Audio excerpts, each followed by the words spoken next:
বেড়াপথ, যেটা একটি ঐতিহ্যবাহী কেন্দ্রভিত্তিক স্থান। এখানে ঘুরতে আসে প্রতিদিন প্রায় অনেক অনেক মানুষ।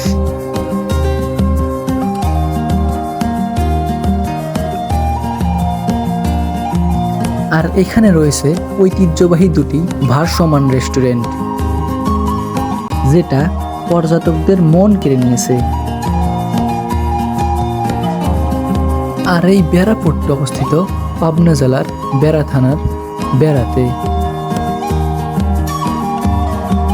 আর একদিকে লেখা রয়েছে আই লাভ বেড়া, যেখানে মানুষ ছবি উঠতে ব্যস্ত।